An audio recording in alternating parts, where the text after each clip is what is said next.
নমস্কার। আজকে যে গল্প পড়ব তার নাম ভোজনবিলাসী ও শয্যাবিলাসী।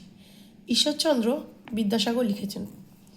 ধর্মপুরে গোবিন্দ নামে এক ব্রাহ্মণ বাস করতেন।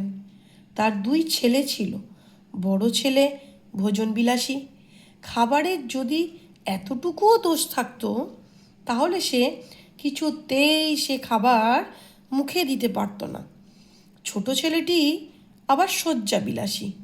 বিছানাতে যদি বিন্দুমাত্র খুঁত থাকতো তাহলে কোনো মতে শুতে পারত না সে। দুটি ছেলের এই অদ্ভুত ক্ষমতার কথা চারিদিকে ছড়িয়ে পড়ল ধীরে ধীরে। সে দেশের রাজার কানেও কথাটা উঠল। রাজা ভীষণ কৌতূহলী হয়ে পড়লেন। দুজনকে পরীক্ষা করতে চাইলেন তিনি। তারপর লোক পাঠিয়ে দুই ভাইকে ডেকে পাঠালেন রাজধানীতে। রাজাদেশ পেয়ে দুই ভাই সঙ্গে সঙ্গে এসে পৌঁছল রাজপ্রাসাদে।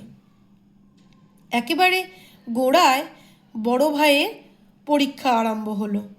রাঁধুনি সারাদিন নানা রকম খাবার দাবার তৈরি করলো। রাখা হলো বিরাট থালা, তার পাশে রাশি রাশি বাটি। সাজানো হলো 4 রকমের খাবার: চব্য, চুষ্য, লজ্জ, পেয়। বড় ভাই এরপর খাবার ঘরে এলো, কিন্তু বসবার সঙ্গে সঙ্গে আসন ছেড়ে উঠে দাঁড়ালো সে। ব্যাপার দেখে রাজা জিজ্ঞাসা করলেন, তুমি কেন খেতে চাইলে না? আমায় বুঝিয়ে বলো।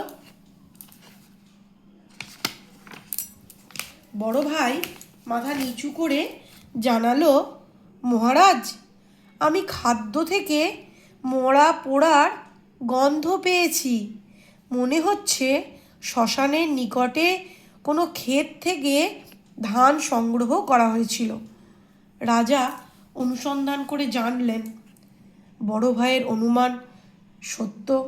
তখন তিনি বললেন, তোমার প্রশংসা করছি, তুমি সত্যিকারের ভোজনবিলাসী। সবশেষে ছোট ভাইয়ের পালা। রাজবাড়ির দক্ষিণ খোলা একটি সুন্দর ঘর বেছে নেওয়া হলো বিছানা পাতার জন্য। বহু দাসদাসী লেগে পড়ল তদারকির কাজে।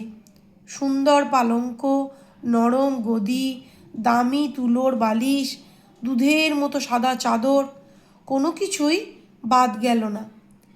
এত কিছু আয়োজন করা হলো, তবু ছোট ভাই একবার মাত্র গড়িয়ে নিয়ে অস্থির হয়ে উঠল। ব্যাপার শুনে রাজা জিজ্ঞাসা করলেন, তুমি কেন শুতে পারলে না? আমায় বুঝিয়ে বলো। ছোট ভাই হাত জোর করে জানালো, বিছানায় শুতে গিয়ে আমি ভীষণ কষ্ট পেয়েছি। মনে হচ্ছে 7টা তোশকের নিচে একটা ছোট চুল আছে। এত শক্ত জিনিস নিচে রেখে আমার পক্ষে শুয়ে থাকা সম্ভব নয়। আমাকে ক্ষমা করবেন মহারাজ।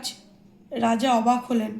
তক্ষুনি লোকজন পাঠিয়ে বিছানাপত্র ঘেঁটে ফেলা হলো। দেখা গেল কথাটি পুরোপুরি সত্যি।